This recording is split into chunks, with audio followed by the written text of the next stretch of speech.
Hello my dear learners, welcome back to English Bus. Today we are discussing the last three stanzas of the celebrated poem of the most celebrated poet William Wordsworth. You know, William Wordsworth is the high priest of nature. ആംഗലേയ സാഹിത്യത്തിലെ the nature poet എന്നറിയപ്പെടുന്ന, പ്രത്യേകിച്ച് romanticism എന്ന കാൽപ്പനികത എന്ന ഏറ്റവും ശ്രദ്ധേയമായ ഒരു മൂവ്മെൻറ്റിന് തുടക്കം കുറിച്ച. Actually it begins after the great work written jointly by William Wordsworth and S T. Coleridge. ഈ രണ്ടാളുകൾ ദ ലിറിക്കൽ ബാലഡ്സ് എന്ന വിശ്വപ്രസിദ്ധമായ പുസ്തകത്തിൻ്റെ രചനയ്ക്ക് ശേഷമാണ് പ്രകൃതിയിലേക്ക് ആളുകളെ എത്തിക്കുന്ന ഏറ്റവും മനോഹരമായ കാൽപ്പനിക കവിതകൾക്ക് തുടക്കം കുറിച്ചത്. Friends, you have learned the first three stanzas of the poem. Let me check your understanding.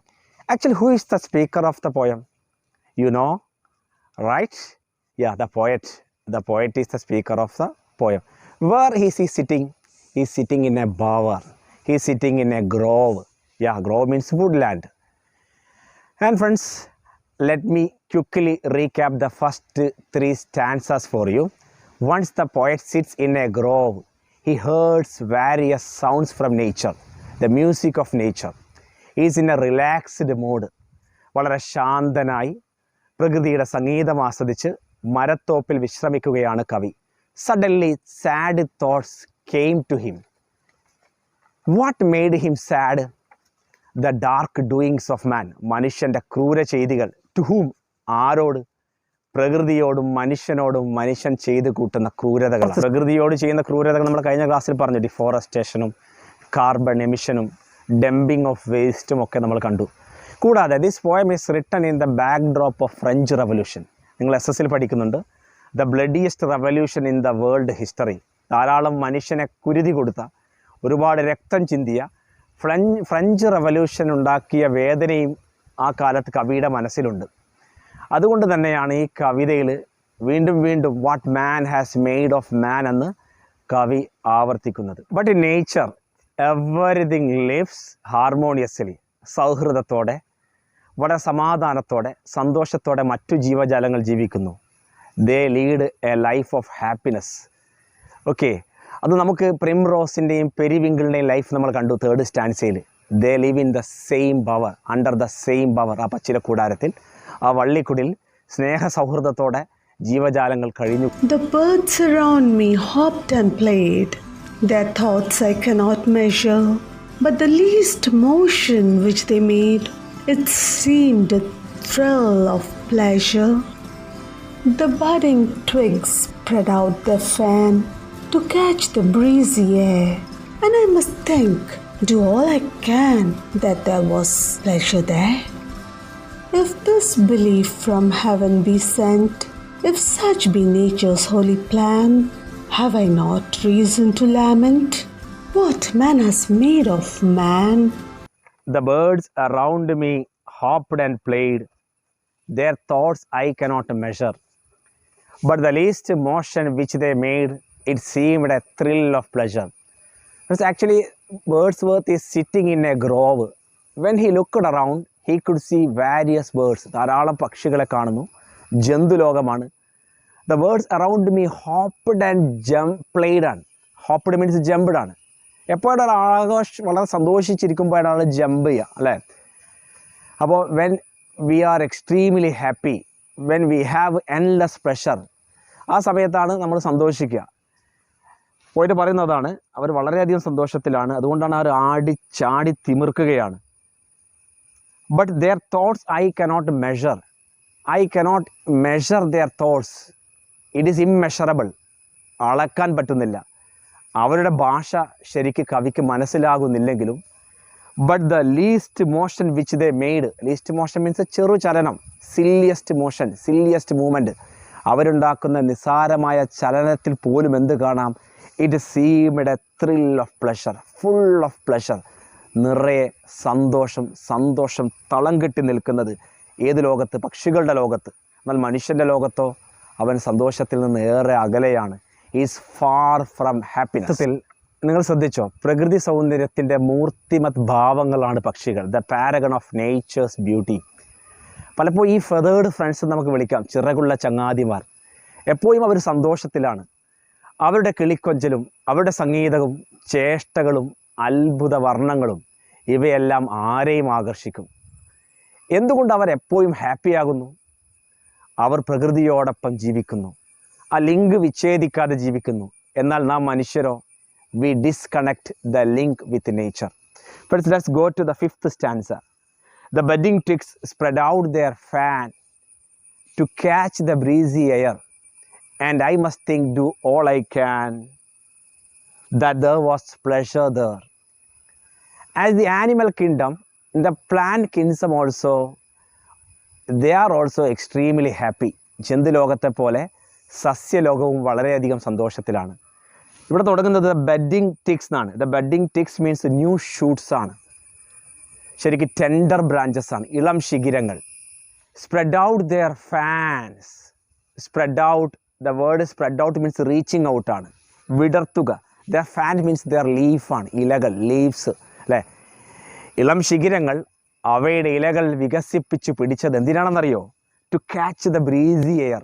Breeze നിങ്ങൾക്കറിയില്ല, മന്ദമാരുതനാണ്. വസന്തകാലത്തെ സുഗന്ധം പരത്തുന്ന ഇളങ്കാറ്റിനെ ഇരു കയ്യുകളുമായി സ്വീകരിക്കുകയാണ്. ശരിക്ക് ഒരു അതിഥിയെ സ്വീകരിക്കുന്ന ഒരു ആതിഥേയനെ പോലെ. ശരിക്കും ഇവിടെ പേഴ്സോണിഫിക്കേഷൻ എന്ന ഒരു പോയറ്റിക് ടെക്നിക്കുണ്ട്. And I must think do all I can. എനിക്കാകെ ചെയ്യാൻ കഴിയുന്നത് ഇത് മാത്രമാണ്. കവിയെ സംബന്ധിച്ചിടത്തോളം ഈസ് ഹെൽപ്ലെസ് ആണ്. He can be a part of their happiness. അവരുടെ സന്തോഷത്തിൽ പങ്കുചേരാൻ കവിക്കാവുന്നില്ല. പക്ഷേ ദ പോയറ്റ് സീസ് എവരിവർ ഹാപ്പിനെസ്. പ്രകൃതിയിലെ എല്ലാ ജീവജാലങ്ങളും, അത് flora and fauna. Flora means സസ്യജാലങ്ങളാണ്, ഫോണ ജന്തുജാലങ്ങളാണ്. അവിടെയെല്ലാം സന്തോഷം തളം കെട്ടി നിൽക്കുകയാണ്. Okay, that there was pleasure there. അവിടെയെല്ലാം എന്താണ്? സന്തോഷം തളം കെട്ടി നിൽക്കുകയാണ്. We are moving to the last stanza of the poem. This stanza is almost same as the second stanza. If this belief from heaven be sent, if such be nature's holy plan, have I reason to lament, have I not reason to lament what man has made of man? ഈ വരികൾ ഓർമ്മയില്ലേ? നമ്മൾ നേരത്തെ ഒരുപാട് ചർച്ച ചെയ്ത വരികളാണ്. what man has made of man. The poet says that nature's holy plan is providing peace, beauty and happiness to all. പ്രകൃതിയുടെ വിശുദ്ധ പദ്ധതി, ഹോളി പ്ലാൻ മീൻസ് വിശുദ്ധ പദ്ധതിയാണ്. എല്ലാവർക്കും സമാധാനവും സൗന്ദര്യവും സന്തോഷവും നൽകുക എന്നതാണ്. Living in perfect harmony. നേരത്തെ നമ്മൾ ഗ്രീൻ പവറിൽ കണ്ടതുപോലെ ഈ പ്ലാൻ തന്നെയാണ് ആരുടെ പ്ലാനും? അത് അടുത്ത വരി ശരിക്കും പറയുന്നത്, if this belief from heaven be send. ആ ഒരു വിശ്വാസമുണ്ടല്ലോ, ഈ ഒരു ഡോക്ട്രിൻ ഉണ്ടല്ലോ, ഈ ഒരു പ്രിൻസിപ്പൽ ഉണ്ടല്ലോ, ഈ ഒരു തത്വം എവിടുന്ന് വന്നാണ്? ദൈവത്തിൽ നിന്ന് വന്നതാണ്. ദൈവം ഒരു സമാധാനത്തിൻ്റെ പ്രതീകമാണ് അല്ലേ. ഈ സന്തോഷവും സമാധാനവും സകല ചരാചരങ്ങൾക്കും നൽകുക എന്ന പ്രകൃതിയുടെ ഹോളി പ്ലാൻ തന്നെയാണ് ആരുടേതും? ദൈവത്തിൻ്റേതും. അതേ പ്ലാൻ തന്നെയാണ് സ്വർഗത്തിൽ ലഭിച്ചതാണെങ്കിലും ദൈവികമാണത്. അതുകൊണ്ട് തന്നെയാണ് പ്രകൃതിയുടെ ഈ വിശുദ്ധ പദ്ധതി ഉണ്ടായിട്ടും മനുഷ്യൻ ഇത്രയും ക്രൂരതകൾ ചെയ്യുമ്പോൾ have I not reason to lament. ഞാനിങ്ങനെ ലെമൻറ്റ് ചെയ്യുക. ലെമൻറ്റ് മീൻസ് ക്രൈ ആണ്, വിലപിക്കലാണ്. ശരിക്കും പാഷനറ്റ് എക്സ്പ്രഷൻ ഓഫ് സാഡ്നെസ്സിലാണ്. വികാരഭരിതമായ ഒരു വൈകാരിക പ്രകടനമാണ് ശരിക്ക് ഈ പറയുന്ന ലെമൻറ്റ് എന്ന് പറയുന്നത്. കവി പറയാ, ഞാൻ വിലപിക്കുന്നത് ശരിയല്ലേ? ഇത്രയും സൗകര്യങ്ങൾ പ്രകൃതി നമുക്ക് ചെയ്തു തന്നിട്ട് ദൈവികമായ ഈ അനുഭൂതികളെല്ലാം തകർത്തെറിഞ്ഞുകൊണ്ട് മനുഷ്യൻ ചെയ്തു കൂട്ടുന്ന ഈ ക്രൂരത കാണുമ്പോൾ അറിയാതെ വിലപിച്ചു പോകുന്നു. എൻ്റെ വിലാപത്തെ നിങ്ങൾക്ക് കുറ്റപ്പെടുത്താനാകുമോ? What man has made of man. മനുഷ്യനോടും പ്രകൃതിയോടും ചെയ്തുകൊണ്ടിരിക്കുന്ന. ശരിക്കും this poem ends with a sad note. വളരെ ദുഃഖകരമായി മനുഷ്യൻ്റെ ക്രൂരപ്രവൃത്തിയിൽ വേദനിക്കുന്ന ഒരു കവി ഹൃദയത്തെയാണ് നമ്മൾ കാണുന്നത്. ശരിക്കും നേച്ചർ ഈസ് ഹോളിയാണ്, പ്രകൃതി വിശുദ്ധമാണ്. എന്നാലോ മാൻ ഹീസ് അൺഹോളിയാണ്. അല്ലെ, മനുഷ്യൻ വിശുദ്ധതകൾ തകർത്തുകൊണ്ട് അവൻ പ്രകൃതിയോടുള്ള അവൻ്റെ ലിങ്ക് വിച്ഛേദിച്ചുകൊണ്ട് ജീവിക്കുന്നപ്പോൾ പ്രകൃതിയിൽ നിന്ന് അവൻ ഏറെ അകലുകയാണ്. Dear friends, now let's discuss various imageries used in the poem. What's imagery? Actually, it is a figurative language used by the poet. നമ്മുടെ പഞ്ചേന്ദ്രിയങ്ങൾ കവികൾ സമ്മാനിക്കുന്ന കാവ്യാനുഭൂതിയാണ് ശരിക്ക് ഇമേജറി എന്ന് പറയുന്നത്. വാക്മയ ചിത്രങ്ങൾ എന്നും മെൻ്റൽ പിക്ചേഴ്സ് എന്നൊക്കെ പറയാം. Friends, we have 5 senses: eyes, ears, nose, skin and tongue. There are 5 types of images: visual image, auditory image, tactile image, olfactory image and gustatory image. Visual means appeals to our eyes ആണ് അല്ലേ, that you can see, കാണാൻ പറ്റുന്നതാണ്. Auditory, that you can hear, കേൾക്കുന്നതാണ്. Tactile, touch and feel ആണ്, അനുഭവിച്ചറിയുന്നതാണ്. Olfactory, that you can smell, നമ്മൾ മണത്തറിയുന്നതാണ്. Last gustatory, that you can taste, രുചിച്ചറിയുന്നതാണ്. കാരണം വാക്കുകൾ ഉപയോഗിച്ചുകൊണ്ട് ചില മനോഹരമായ ചിത്രങ്ങൾ അത് നമ്മുടെ മനസ്സിലുണ്ടാക്കും. വിഷ്വൽ ഇമേജസിലൊക്കെ നമ്മൾ പോകുന്നത് it appeals the sense of സൈറ്റാണ്. ദാറ്റ് യു ക്യാൻ സി, കണ്ണിൽ അനുഭവിക്കുന്ന ചിത്രങ്ങളാണ്. ഇപ്പം ഞാൻ പറയുകയാണ്, നമ്മൾ കഴിഞ്ഞ ദിവസം നിങ്ങൾക്ക് ഹോംവർക്ക് തന്ന as the moon as shines the moon in clouded sky, മേഘാവൃതമായ രാത്രിയിലെ തിളങ്ങുന്ന ചന്ദ്രനെ പോലെ അവിടെ 2 ചിത്രങ്ങൾ നിങ്ങളുടെ മനസ്സിൽ വരുന്നു. നിങ്ങൾ കാണുന്നില്ല, മേഘാവൃതമായ രാത്രി, തിളങ്ങുന്ന ചന്ദ്രൻ. മറ്റൊന്ന് ഏറ്റവും ശ്രദ്ധേയമായ, നമ്മൾ പലപ്പോഴും ഉദ്ധരിക്കാറുള്ള ട്വിങ്കിൾ ട്വിങ്കിൾ ലിറ്റിൽ സ്റ്റാർ അല്ലേ, തിളങ്ങുന്ന നക്ഷത്രങ്ങൾ. ആ ഒരു നഴ്സറി റൈമിലെ നക്ഷത്രങ്ങൾ നമ്മുടെ മനസ്സിൽ ചിത്രമെടുക്കാതെ, ക്യാമറ ഉപയോഗിക്കാതെ നമ്മുടെ മനസ്സിൽ ഉണ്ടാക്കാൻ കവികൾക്ക് സാധിക്കുന്നു അല്ലേ. മനോഹരമായ ഒരു കവിത ഇങ്ങനെയാണ്: ആകാശത്തിൻ മുറ്റത്ത് അന്തിമഴങ്ങും നേരത്ത് താരപ്പൂക്കൾ വിരിയുമ്പോൾ ആഹാ കാണാൻ എന്ത് രസം. താരപ്പൂക്കൾ ഇങ്ങനെ വിരിയുന്നു. ആന കേറാമല, ആളു കേറാമല, 1000 കാന്താരി പുത്തിറങ്ങി എന്നൊക്കെ പറയുന്നില്ല. അതൊക്കെ വിഷ്വൽ ഇമേജസ് ആണ്. നമ്മുടെ കവിതയിൽ ഉപയോഗിച്ച കുറേ വിഷ്വൽ ഇമേജസുകളുണ്ട്, നിങ്ങൾക്കറിയാം. From the poem grove is an എക്സാമ്പിളാണ്. സ്പ്രിങ്, പെരിവിങ്കിൾ, അതേപോലെ പ്രിം റോസ്, ഗ്രീൻ ഭാവർ, പച്ചിലക്കൂടാരം എന്നൊക്കെ പറയുന്നത് കേൾക്കുമ്പോൾ തന്നെ നിങ്ങളുടെ മനസ്സിലൊരു ചിത്രം തെളിഞ്ഞു വരുന്നുണ്ട്. ഓക്കെ, നെക്സ്റ്റ് ഓഡിറ്ററി ഇമേജ് ആണ്. It appeals the sense of sound ആണ്, നമ്മുടെ കാതുകളിൽ വന്നുടക്കുന്നതാണ്. ഇപ്പോൾ കവികൾക്ക് മണിയടിക്കണമെങ്കിൽ ബെല്ല് വേണ്ട. ഇംഗ്ലീഷിലെ ശ്രദ്ധേയമായ റൈം ഇങ്ങനെയാണ്: are you sleeping brother John, brother John, morning bells R റിങ്ങിങ്, morning bells R റിങ്ങിങ്, Ding Ding Dong, Ding Ding Dong അല്ലേ. അപ്പം വാക്കുകൾ കൊണ്ട് കവി മണി അടിച്ചൊരു പ്രതീതിയാണ്. അദ്ദേഹം ഒരു മണി ഉപയോഗിച്ചിട്ട് ബെല്ല് ഉപയോഗിച്ചിട്ടില്ല. ഓക്കെ, ഇതുപോലെ നമ്മൾ കുട്ടിക്കാലത്ത് പഠിച്ച ഒരു കുട്ടിക്കവിത, അതിലെ ഓഡിറ്ററി ഇമേജ് ഭംഗിയായി ഉപയോഗിച്ചിട്ടുണ്ട്. കട കട കട കട കാളവണ്ടി, കിണി കിണി കിണി കിണി സൈക്കിൾ വണ്ടി, പോം പോം പോം പോം മോട്ടർ വണ്ടി, ചക്ക് ചക്ക് ചക്ക് ചക്ക് തീവണ്ടി. എന്ത് രസകരമായിട്ടാണ് അവിടെ ഓഡിറ്ററി ഇമേജ് ഉപയോഗിച്ചത്.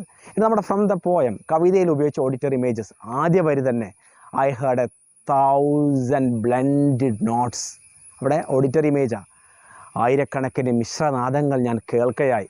പിന്നെ അവസാനം നിങ്ങൾ കാണാം ലെമൻറ്റ് എന്നുള്ള വാക്കുണ്ട് അല്ലേ, ക്രൈ ചെയ്യുക, വീപ്പ് ചെയ്യുക, കരയുക, വിലപിക്കുക. അതുകൂടി ഒരു ഓഡിറ്ററി ഇമേജാണ്, പലപ്പോഴും പരീക്ഷയിൽ ചോദിക്കാറുണ്ട്.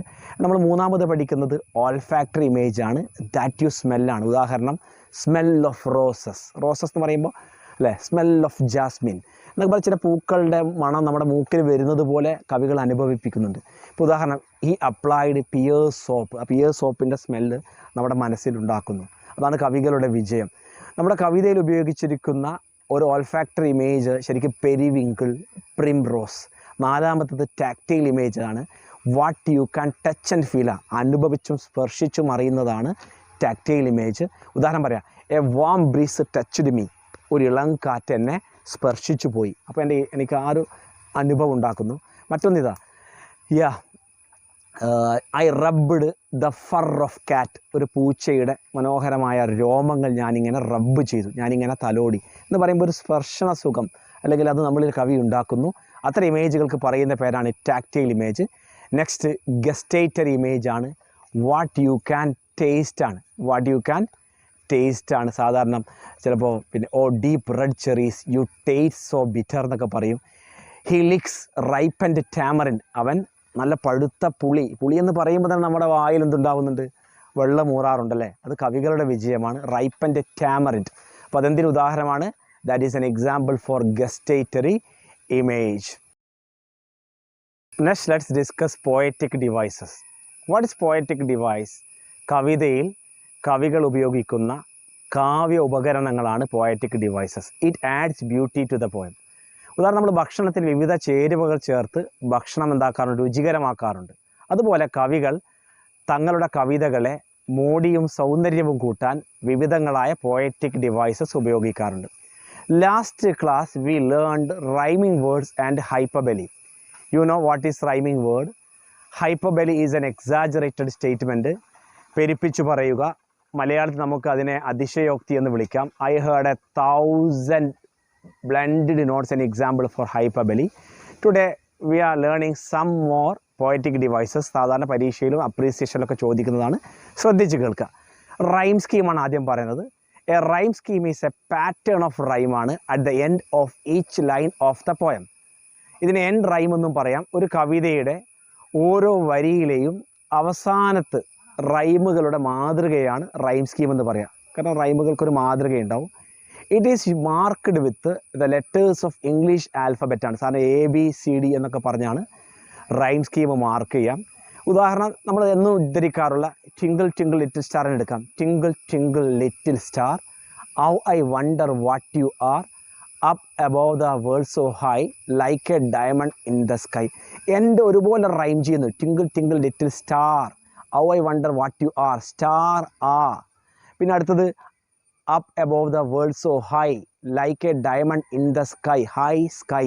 അപ്പോൾ നമ്മൾ ആ അക്ഷരങ്ങൾക്ക് ഇംഗ്ലീഷിലെ ആൽഫബറ്റിലെ ആദ്യ അക്ഷരം, ഉദാഹരണം സ്റ്റാർ എന്നതിന് ടിങ്കിൾ ടിങ്കിൾ ലിറ്റിൽ സ്റ്റാർ എന്ന് നമ്മൾ A എന്ന് മാർക്ക് ചെയ്യുന്നു. അടുത്തത് how I wonder what you are, star നമ്മൾ A മാർക്ക് ചെയ്തുകൊണ്ട് തന്നെ അവസാനിക്കുന്നത് ആർ എന്ന് അവസാനിക്കുന്നത് അതേ ശബ്ദത്തിലാണ്. ആർ, സ്റ്റാർ ഒരേ ശബ്ദമാണ്. അതുകൊണ്ട് നമുക്ക് അതിനും എന്ത് നൽകാം? A തന്നെ നൽകാം. പിന്നെ അടുത്തത് up above the world so high, high എന്ന ഐ എന്ന ശബ്ദമാണ്, രണ്ടാമതൊരു ശബ്ദമാണ്. അപ്പോൾ പുതിയൊരു ലെറ്റർ A കഴിഞ്ഞ അടുത്ത ലെറ്റർ ഏതാണ്? B എന്ന് നൽകുക. Like A diamond in the sky, അവിടെ നിങ്ങൾ ശ്രദ്ധിക്കുക, സ്കൈ ഹൈ ഒരേ ശബ്ദമായതുകൊണ്ട് B എന്ന് നൽകുക. അതുകൊണ്ട് ഈ കവിതയിൽ ഉപയോഗിച്ചിരിക്കുന്ന റൈം സ്കീം AABB എന്നാണ്. ഓക്കെ, മറ്റൊരു കവിത എങ്ങനെയാണ്? Mary had a little lamb, its fleece was white as snow, everywhere the Mary went, the lamb was sure to go. അപ്പോൾ ശ്രദ്ധിച്ചാൽ നിങ്ങൾ അവസാന ഭാഗം നോക്കിയാൽ മതി. Lamb, snow, went, go. ഇപ്പോൾ ലാംബ് എന്നുള്ളത് പുതിയ അക്ഷരമാണ് കൊണ്ട് നമുക്ക് ഇംഗ്ലീഷ് ആൽഫബറ്റിലെ A എന്ന് നൽകാം. സ്നോ O എന്ന ശബ്ദമാണ്, B നൽകുന്നു. വെൻറ്റ് പുതിയ ശബ്ദമാണ്, ടിയിലാണ് അവസാനിക്കുന്നത്, അതുകൊണ്ട് Aയും Bയും പറ്റില്ല. മൂന്നാമത്തെ അക്ഷരമായ C നൽകാം, ABC. ഗോ, ഗോ എന്ന ശബ്ദത്തിന് സമാനമായ ശബ്ദം നേരത്തെ വന്നു. ഏതിൽ? Snow, snow go. അതുകൊണ്ട് നേരത്തെ സ്നോക്ക് നമ്മൾ എന്താ നൽകിയത്? B. അതുകൊണ്ട് ഈ കവിതയിലെ റൈം സ്കീം ABCB ആണ്. ഇനി നമുക്ക് നമ്മുടെ കവിതയിലേക്ക് പോകാം. Lines written in early spring. I heard 1,000 blended notes, while in a grove I sate reclined, in that sweet mood when pleasant thoughts bring sad thoughts to the mind. അവസാന ഭാഗം മാത്രം പറയുകയാണ്, എൻ്റെ റൈമുകൾ മാത്രം പറയാം. Notes, reclined, thoughts, mind. ഇപ്പോൾ നോട്ട്സിന് നമ്മൾ A നൽകുന്നു. റിക്ലൈൻഡ് പുതിയ അക്ഷരമാണ്, പുതിയ ശബ്ദമാണ്, B നൽകുന്നു. തോട്ട്സ് നേരത്തെ നോട്ട്സിന് കൊടുത്ത അതേ ശബ്ദമായതിനാൽ A നൽകുന്നു. മൈൻഡ്, റിക്ലൈൻഡും മൈൻഡും ഒരേ ശബ്ദമാണ്, അതുകൊണ്ട് നമ്മൾ B നൽകുന്നു. ഈ കവിതയിൽ അങ്ങോളം ഉപയോഗിച്ചിരിക്കുന്നത് ABAB ആണ്. The rhyme scheme followed in the poem lines written in early spring is ABAB. Friends, next alliteration ആണ്. What is alliteration? Repetition of consonant sounds at the beginning of several words in a line is called alliteration. Minimum 2 times, 2 തവണയെങ്കിലും ആവർത്തിക്കണം. ഉദാഹരണം പറയാം. Peter, Piper, picked, peck of, pickled, peppers. എന്ത് രസമാണ് കേൾക്കാനല്ലേ? പ് പ് പ് പ് അല്ലേ? മറ്റൊന്ന് ഇതാണ്. മെനി എ മിക്കിൾ മേക്സ് എ മക്കിൾ, മ് മ് മ്. 7 sisters slept sound in the sand. 7 സഹോദരിമാർ നന്നായി കിടന്നുറങ്ങി മണലിൽ. 7 sisters slept sound in the sand. സാധാരണ നമ്മൾ പറയുമ്പോൾ തന്നെ ഉദാഹരണം ബസ്സിങ് ബീസ്, ഡാൻസിങ് ഡാഫഡിൽസ്, ബ്ലൂമിങ് ബഡ്സ്. ഈ അലിട്രേറ്റിംഗ് വേർഡ്സുകൾ പറയുന്നത് പോലും മലയാളത്തിൽ നിന്ന് നിങ്ങൾ ശ്രദ്ധിച്ച മഹാമാരി, അത് കേൾക്കാൻ അത്ര നമ്മുടെ അനുഭവത്തിൽ വളരെ പ്രയാസം ഉണ്ടാക്കി പറയുമ്പോൾ നല്ല മഹാമാരി അല്ലെ, സ്നേഹസ്പർശം, ഫൺ ഫാക്ടറി, ബിഗ് ബ്രേക്കിംഗ്, ഇതൊക്കെ അലിട്രേഷനാണ്. സാധാരണ പേരിടുമ്പോൾ നമുക്ക് ഉപയോഗിക്കാം. ഇപ്പോൾ കവിതയിൽ അലിട്രേഷൻസ് ഉപയോഗിക്കാറുണ്ട്. നമ്മുടെ ഈ കവിതയിലെ അലിട്രേഷൻ ആണ്. What man has made of man. Now last but not least we are discussing personification. Personification എന്ന പോയറ്റിക് ഡിവൈസിനെ കുറിച്ചാണ് ഞാൻ അവസാനമായി പറയുന്നത്. അതിന് വ്യക്തിത്വവൽക്കരണം എന്ന് മലയാളത്തിൽ പറയും. What is the meaning of personification? ശരിക്കും giving human quality to non human beings is called personification. മനുഷ്യൻ്റെ ഗുണം മനുഷ്യനല്ലാത്ത വസ്തുക്കൾക്ക് നൽകുക. Giving human quality to non human beings. For example, the sky cried bitterly yesterday night. ഇന്നലെ രാത്രി ആകാശം വല്ലാതെ കരഞ്ഞു. ശരിക്കും കരയുക എന്നുള്ളത് മനുഷ്യൻ്റെ ഗുണമാണ്. അവിടെ റെയിനാണ് ഉദ്ദേശിക്കുന്നത്. ഇന്നലെ രാത്രി ആകാശം വല്ലാതെ കരഞ്ഞു. The sky cried bitterly yesterday night. The moon smiles at me. ചന്ദ്രൻ എന്നെ നോക്കി പുഞ്ചിരിച്ചു. അല്ലെ, പുഞ്ചിരിക്കുക, കരയുക എന്നൊക്കെ പറയുമ്പോൾ മനുഷ്യൻ്റെ പ്രത്യേകതയാണ്. ഇത് മറ്റു ജീവജാലങ്ങൾക്കോ ജീവനില്ലാത്ത വസ്തുക്കൾക്കോ നൽകുക. അതിന് പറയുന്ന പേരാണ് പേഴ്സോണിഫിക്കേഷൻ. ഇത് എളുപ്പത്തിൽ മനസ്സിലാക്കാൻ സഹായിക്കുന്ന 16-ാം നൂറ്റാണ്ടിൽ ഇറങ്ങിയ 16th സെഞ്ച്വറിയിലെ ഒരു ശ്രദ്ധേയമായൊരു നെയ്സറി റൈം നമുക്കിപ്പോൾ കണ്ടു നോക്കാം. This rhyme is conveying A nonsense idea. വളരെ വിഡിത്തം നിറഞ്ഞ കാര്യങ്ങളാണ് ഇതിൽ പറയുന്നതെങ്കിലും ഇതിലെ കഥാപാത്രങ്ങൾക്ക് മനുഷ്യൻ്റെ ഗുണങ്ങൾ നൽകുന്നുണ്ട്. ഫിഡിൽ വായിക്കുക. ഫിഡിൽ മീൻസ് നമ്മുടെ സാധാരണ ഉപയോഗിക്കുന്നൊരു സംഗീതോപകരണമാണ്. നമ്മുടെ വയലിനൊക്കെ പോലെ പൂച്ച ഫിഡിൽ വായിക്കുന്ന രംഗവും, അല്ലേ, മറ്റൊരാളുടെ കൂടെ ഒരു പാത്രവും സ്പൂണും ഒളിച്ചോടുന്ന രംഗങ്ങളൊക്കെ ഈ വരിയിലുണ്ട്. നിങ്ങൾക്ക് സുപരിചിതമാണ്. ഹേ ഡിഡിൽ ഡിഡിൽ എന്നുള്ള ഈ നെയ്സറി റൈം കണ്ടു കഴിഞ്ഞാൽ പേഴ്സോണിഫിക്കേഷനെ കുറിച്ച് കൂടുതൽ നമുക്ക് മനസ്സിലാക്കാം.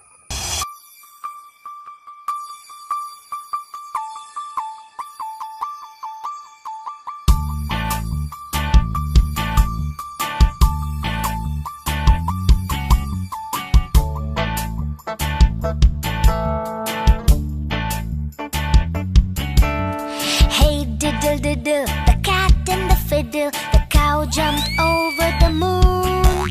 The little dog laughed to see such sport, and the dish ran away with the spoon. Hey diddle diddle, the cat and the fiddle, the cow jumped over the moon. Over the moon, the little dog laughed to see such sport, and the dish ran away with the spoon. How was the song? Okay, very nice. Okay, ഈ കവിതയിൽ ഉപയോഗിച്ച ഏറ്റവും മനോഹരമായ പേഴ്സോണിഫിക്കേഷനാണ് the budding twigs catch the breezy air. ഇത് tactile ഇമേജാണ്, അതോടൊപ്പം തന്നെ പേഴ്സോണിഫിക്കേഷനാണ്. ഇളം ശിഖിരങ്ങൾ ഇളം തെന്നലിനെ സ്വീകരിക്കുന്നു. സ്വീകരിക്കുക, ആനയിക്കുക എന്നൊക്കെ പറയുമ്പോൾ അത് മനുഷ്യൻ ചെയ്ത പ്രവൃത്തിയാണ്. ഒരു അതിഥിയെ ഒരു ആതിഥേയൻ സ്വീകരിക്കുന്നത് പോലെ ഇളം തെന്നലിനെ, ഇളം ശിഖിരങ്ങൾ സ്വീകരിക്കുന്നത് കവി മനോഹരമായ വരികളിലൂടെ സൂചിപ്പിക്കുന്നു. That's the best example for personification. So my dear ones, let us wind up our session. I hope you have understood the poem. Thank you all. Have a great day.